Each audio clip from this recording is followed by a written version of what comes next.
Hello everybody, welcome to KPIS Delhi's CARE Initiative, Current Affairs through Reverse Engineering. Team 21st Century IAS Delhi wishes its student fraternity a very happy Ramzan. May this Ramzan bring you strength, focus and success in all your endeavors. These are the articles that we'll be seeing today. 69 Indian institutions in QS World University Rankings. What is the context? The context and the news is given in this single statement. What is QS? It is Quacquarelli Simons. Okay, it is a London-based higher education analytics firm, and it comes up with the QS World University Rankings every year. All right. Firstly, IIM Ahmedabad is ranked among the top 25. IIM Ahmedabad, which is popularly known as IMA, is ranked among the top 25 institutions globally for business and management studies. All right. While IIM Bangalore and IIM Calcutta are among top 50. All right. ABC, IIM's first preference, anybody writing CAT, their first preference would be ABC, right? IIM Ahmedabad, IIM Bangalore, and IIM Calcutta. All right. So this is ranked among top 25 and these two among top 50. All right. And JNU, that is Jawaharlal Nehru University, is the highest ranked university in India.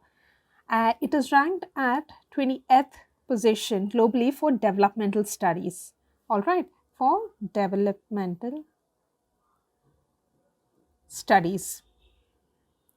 And IIT Guwahati has excelled particularly in the data science. IIT Guwahati has excelled in data science category, and it has secured a global ranking of in the category. It has secured a rank in the category of 51 to 70.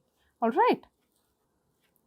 And coming to dental sciences, Savita Institute of Medical and Technical Sciences in Chennai is at 24th position globally for dentistry studies. These are some statistics with respect to Indian colleges, and if you take Asia as a unit, India has secured second spot in terms of number of universities. Okay, China has 101 universities, only universities. I'm talking about universities. Okay, when it comes to universities, India is ranked number 2 with 69 of its universities getting some rank. All right. And if you take the total number of entries, then India is ranked number 4th, first, second, third, and fourth, with total entries of 454. Then who is in the top 1 position? China, with total entries of 1041, is at number 1 position, followed by Japan, and then it's South Korea in Asian region. Okay, followed by India. All right. So total number of entries, India is ranked number 4. And if you take top 200 universities, top 200 entries, not universities, then India's rank is 5. And India's rank is 6 with respect to top 100 entries. Okay. So second, fourth, fifth, and sixth. These ranks you have to remember.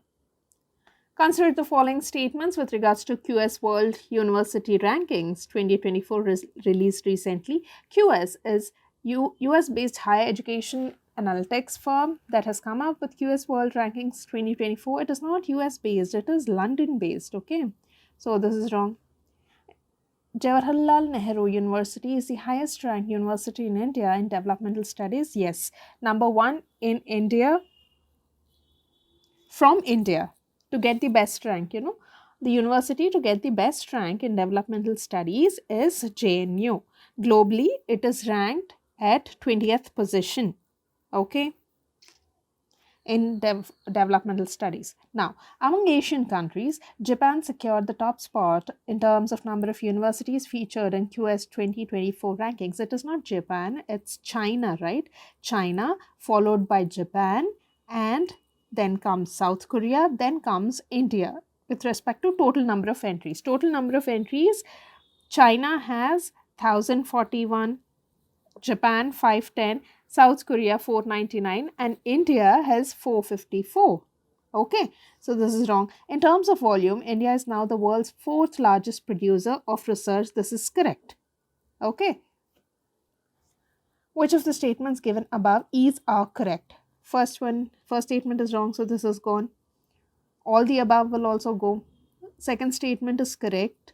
Third statement is wrong. Fourth statement is right. So B is the answer. All right. Now, India's ranking in the Ease of Doing Business Index is sometimes seen in the news. Which of the following has declared that ranking? So, Ease of Doing Business Index was released by World Bank. So, C is the answer. And you should also understand that repeatedly the parameters that these index used was asked. Okay, now it might not be asked because you should know that World Bank has discontinued the practice of issuing the Ease of Doing Business report. Okay, so why did it do so? Because it said that there are data irregularities and possible ethical matters involving the bank staff. So that's why it discontinued. Okay, so 2020 edition was the last one. All right. It was actually started in 2003 to provide an assessment of the objective measures of business regulations across 190 countries. All right. Now, what are the other reports that the World Bank is releasing? Important reports: Human Capital Index and World Development Report. And you should also know about the organs of World Bank. Okay. It was created in the year 1944 as IBRD along with IMF. Okay. And this IBRD later became the World Bank. See, usually you will read IBRD plus IDA is equal to World Bank, right? Now, this IDA actually came into being in the year 1960, while IBRD was in place. I mean, it came into being in 1944, but it is into operations from 1946. All right. So, what does its IBRD do? Actually, it was created to rebuild war-struck Europe, and this IBRD complements IDA. IDA actually gives interest-free loans to the poorest countries. All right. And this IBRD looks into matters of middle income and developing countries and gives loans and credits. All right. So this is about IBRD, IDA. And there are other wings of World Bank group. One is IFC. IFC is in place from 1956, and it is in place to foster private sector investment to developing nations. All right. Then you also have MIGA. What is this MIGA? Multilateral Investment Guarantee Agency. It is from 1988. Okay. So what does this MIGA do? It actually insures the lenders and investors against political risks. All right. And there is another institution called ICS. What is this ICS? ICS ID to be precise, International Center for Settlement of Investment Disputes, and India is not part of this. Okay, 1966. Now, if you have to arrange them according to their chronology, what would you do? First, it will be IBRD in 1944, followed by IFC 1956. Then it would be IDA 1960. Then comes ICSID 1966. Finally, it's MIGA. All right, please remember this order. It might help you in some or the other MCQ. India to send new defense attaches in multiple missions in Africa. So, 16 defense attaches from the Indian Army, the Navy, and the Air Force will assume their new positions soon in Indian missions scattered across continents and regions. All right. Now, what is defense or military attaches? This you have to know. Defense or military attaches are pivotal in various areas. They serve in diplomatic missions abroad and play a crucial role in facilitating communication, cooperation between their home country's military and the host country's military. Okay. So home country and the host country's military. So this move is a part of larger adjustment of this defense attaches in the Indian mission scattered across continents and regions and is being implemented as India deals with dynamic situations in the Indo-Pacific, Red Sea, Indian Ocean and Eurasia. Okay. So to name a few, Djibouti,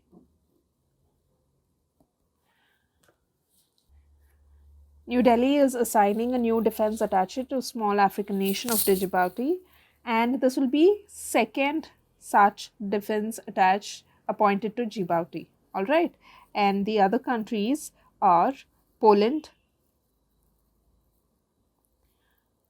and in Asia, this is Europe's example. In Europe, it'll be Poland, and in Asia, it will be Philippines, which will get a new defense attaché. Philippines. Okay, and next comes Armenia. Armenia has actually purchased Pinaka multi-barrel rocket launchers, anti-tank missiles, rockets and anti-drone systems from India. And India has supplied weapons to Armenia in the context of Armenia-Azerbaijan conflict over Nagorno-Karabakh region. Okay, and India has cold relations with Azerbaijan. So these are some basic. Consider the following statements. Defense attaches serve in diplomatic missions abroad and play a crucial role in facilitating communication and cooperation between militaries. This is correct. Malaysia and Azerbaijan are two Asian countries will host Indian defense attaches for the first time as per recent news. No. With Azerbaijan, we have cold relations. Okay, we are supporting Armenia. And it's not Malaysia, it's Philippines. This is wrong. India has recently appointed its first defense attaché to Djibouti, keeping in view its strategic importance. It is not first such defense attaché, it is second. Okay, previously also we had one in place. All right. Which of the above statements are incorrect? Second and third statement is incorrect. So B is the answer. All right. Which one of the following is not a feature of Indian federalism? This we have seen in the previous CARE sessions also. There is an independent judiciary in India. It is a federal feature, right? Powers have been clearly divided between the center and states. This is also a federal feature. The federating units have been given unequal representation in Rajya Sabha. Yes, this is also correct. It's because of the population, right? Based on population, you'll be getting seats. So there is unequal representation between different states. Now, it is the result of an agreement among the federating units. This is wrong because unlike USA, India is not the result of an agreement among the federating units. In fact, Parliament has the power to redraw the map of any state. Okay, so this is wrong. So D is the answer. EU Parliament adopts stricter migration rules in landmark asylum reform. So the context is that European Union Parliament on Wednesday adopted a contentious reform of Europe's asylum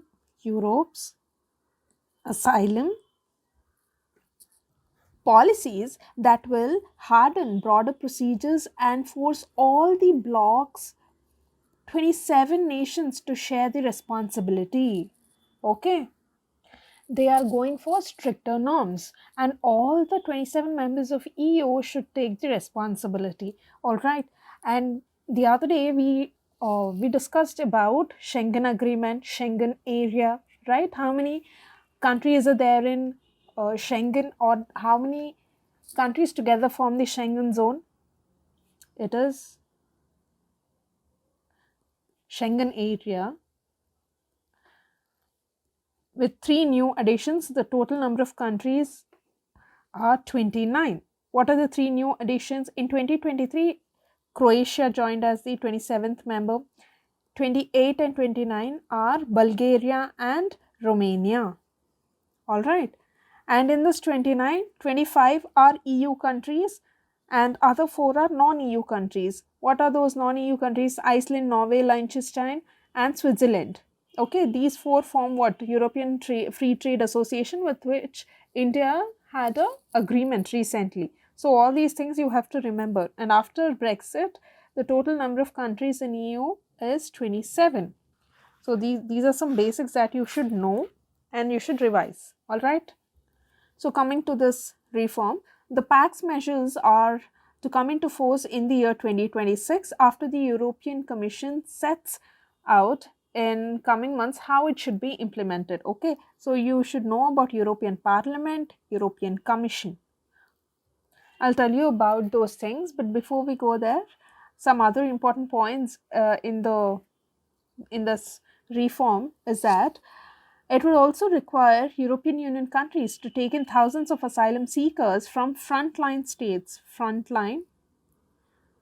such as Italy and Greece. Why Italy and Greece? Because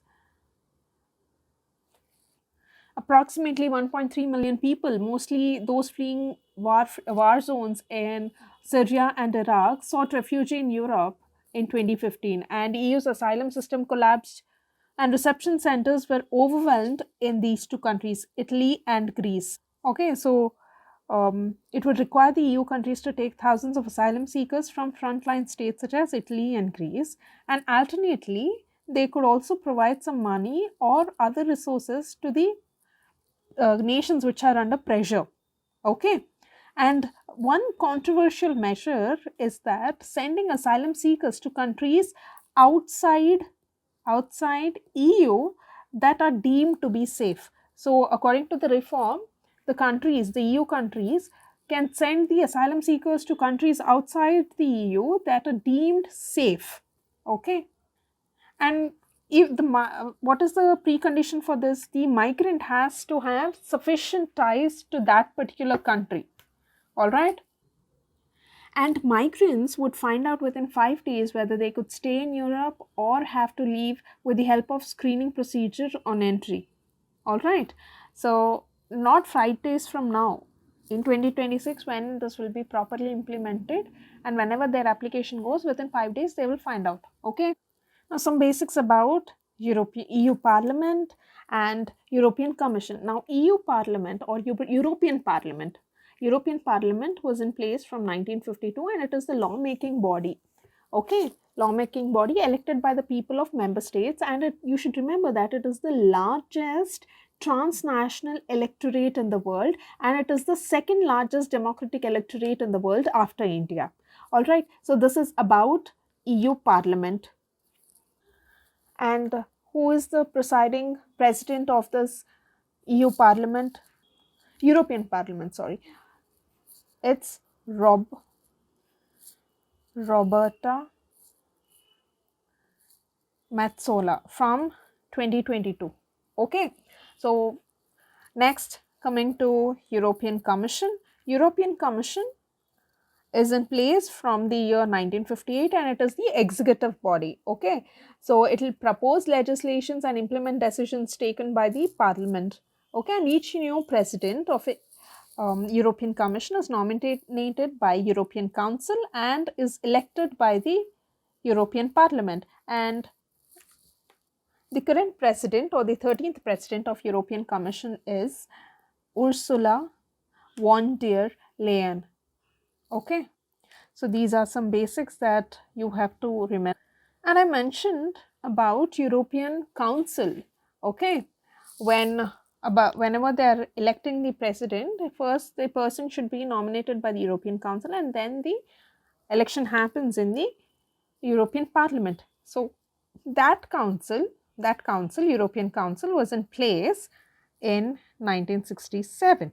All right, it is the highest decision taking body in the EU. Clear? Now, consider the following statements. Statement 1, the European Parliament approved EU Migration and Asylum Pact. Yes, this is correct. It would help regulate the entry of migrants who sought refuge in Europe. This is also correct. Which one of the following is correct in respect of the above statements? Both statement 1 and statement 2 are correct. Okay, so they're asking explanation part also. So So they're asking you explanation, assertion and reasoning type question. Okay, so we have to club these both and read together by adding this word. What is it? Because the European Parliament approved EU Migration and Asylum Pact because it would help regulate the entry of migrants who sought refuge in Europe, right? It is making sense. It is not absurd. So both statement 1 and statement 2 are correct, and statement 2 is the correct explanation of statement 1. A is the answer. Now consider the following statements. Recently, the United States of America and the European Union have launched a trade technology council. Statement 2, the USA and EU claim that through this, they are trying to bring technological progress and physical productivity under their control. So, the first statement is correct because the EU US summit in 2021 happened in Brussels, and they finalized this Trade and Technology Council, and it was launched. All right. Now come to the second statement. This is correct. Now come to the second statement. The USA and the EU claim that through this way they are trying to bring technological progress and physical productivity under their control. If this is the open statement they are giving, then would the other countries sit calm? No, right? Why would they want to bring it under their control? And even if they're doing so, they wouldn't say this outside, right? So this is wrong.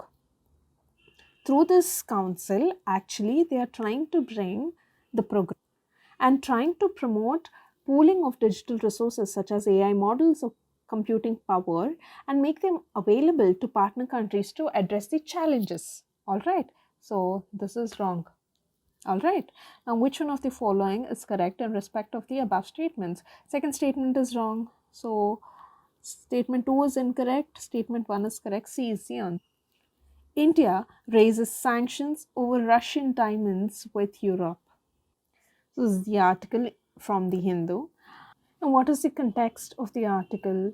See, Indian diamond exporters are facing losses. Why are they facing losses? Because European Union and now G7 nations introduced a import ban on non-industrial diamonds mined, processed or produced in Russia. All right. And as you all know, Surat in India, from the state of Gujarat, nearly 90% of world's rough diamonds are polished and exported from this place. Okay. And US has traditionally been the biggest market for diamonds polished in India. So India will definitely, the market in India will also get affected because of the ban that G7 is imposing on Russia. Okay. Why? What is the link? Because from Surat, see, raw diamonds or rough diamonds come to India, they'll be polished and again sent back. But these countries are not buying from Russia now, so there is a possibility that this will get reduced from here to here, the exports. Therefore, India is concerned. Okay, that is the context. Now you should know that EU, we have seen the basics of EU. Now we'll see the basics of G7. So G7 was in place after the oil crisis of 1970, and more than 67% of the net global wealth is with these nations. What are the nations that are involved? Canada, USA, France, Germany, Italy, UK, Japan, and EU. Russia was expelled. All right, and it is a grouping where India is not there because only developed nations are part of it. And G7 also has this FATF, that is Financial Action Task Force, in place. All right, so these are some basic. Consider the following pairs with regards to European Union: EU post, person, and country. Okay. Present presidency of Council of European Union. Germany, no, because Belgium holds the EU's rotating presidency until the end of June. Okay, and Belgium, you should also know that Belgium is the global hub of polished diamonds. All right, so these two facts you should know. So this is wrong. President of European Commission, We've seen in the previous article, it's Ursula von der Leyen. Okay, so this is right. And President of European Parliament, Robert Metsola from 2022. Okay, so this is also right. Which of the above pairs are correctly matched? This also we have seen now in the previous article. Okay, correctly matched. First one is wrong, so A is gone, C is gone, D is gone, 2 and 3 are right, B is the answer. Now, consider the following statements. The Stability and Growth Pact of European Union is a treaty that, so basically this pact is an agreement among the 27 member states of the European Union to facilitate and maintain the economic stability of the EU countries. Alright? Limits the levels of budgetary deficit of the countries of the European Union. See, this is correct because financial stability and this budgetary deficit, limiting the levels of the deficit, they go hand in hand, right? So this is right. Now makes the countries of the European Union to share their infrastructure facilities, enables the countries of the European Union to share their technologies. See, infrastructure facilities and technologies, see, they go more or less, if they have to be correct, both the statements have to be right. But the Stability and Growth Pact is concerned with the fiscal discipline. All right. So this are wrong. Only first statement is right. Only one is correct. NIIF invests $200 million in IBUS for expansion of digital infrastructure. Now you should know some basics about NIIF and digital infrastructure. Okay, NIIF, India is country's largest sovereign linked alternative asset manager, and the funds in this one are registered as alternative investment fund with SEBI. Okay, so what is this NIIF? It is an investor owned fund manager. Investor owned fund manager, and it is anchored by Government of India in collaboration with leading global and domestic institutional investors. Okay, it is first ever sovereign wealth fund and it was set up in the year 2015. Okay, and this as an institution will enhance the infrastructure financing by investing in greenfield. What are greenfield projects? New projects. Okay, brownfield projects and stalled projects. Okay, and recently this NIIF has entered into a collaboration with Japan Bank for International Cooperation, unveiling a $600 million India-Japan fund. Okay, and 49% is owned by Government of India. Okay. Now, these are some basics about NIIF. Coming to basics about digital infrastructure, it refers to designated physical and software-based components working together to relay information and digital products and services from one point to the other. Okay. Now, some of the examples in the Indian context of successful digital public infrastructure, you can quote Aadhaar, UPI, that is Unified Payment Interface, CoWIN portal, which actually managed the world's largest vaccination program. Okay, now to get a comprehensive understanding of digital public infrastructure, you need to know about 3 layers. What are those layers? Market layer, governance layer, and technology standards. Okay, the market layer consists of innovative and competitive players designing inclusive products. And when it comes to governance layer, it requires legal and institutional frameworks along with public programs to drive adoption and specific overarching principles and policies. And coming to technology standards, these standards would include standards for identity, payments, data sharing, etc. Okay, these layers collectively define the structure and functionality of DPI, that is digital public infrastructure. All right. Now, a comprehensive understanding of digital public infrastructure requires recognition of which of the following integral layers? Market layer, governance layer, technology standards, all three of them are important. We've just seen, right? What is market layer? It consists of innovative and competitive layers designing inclusive products. And what is governance layer? It requires legal and institutional frameworks along with public programs to drive adoption and specific overarching principles and policies. When it comes to technology standards, the standards would include those of identity, payments, data sharing, okay, all of these. And these three together collectively define the structure and functionality of DPI, that is Digital Public Infrastructure. All right, so D is the answer. Now, consider the following statements. Interest income from the deposits in infrastructure investment trusts, that is InvITs, distributed to their investors is exempted from the tax, but the dividend is taxable. Okay. See, basically, what are these InvITs or infrastructure investment trusts? These are investment vehicles that pool funds from investors, okay, to invest in infrastructure projects.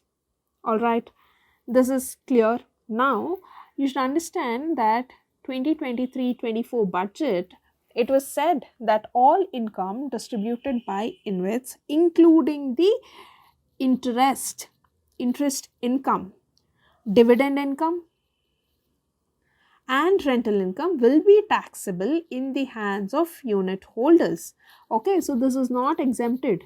This is also included. So this statement is wrong. Okay. Now, second statement, InvITs are recognized as borrowers under the Securitization and Reconstruction of Financial Assets and Enforcement of Security Interests Act of 2002, that is popularly known as SARFAESI Act. Okay, what is the SARFAESI Act? It actually provides a legal framework for securitization of financial assets and enables the enforcement of security interests in case of default. Okay, so this is right, this is wrong. So statement 1 is correct, but statement 2 is incorrect. No. Statement 1 is incorrect, but statement 2 is correct. D is the answer. This is it for today. All the best.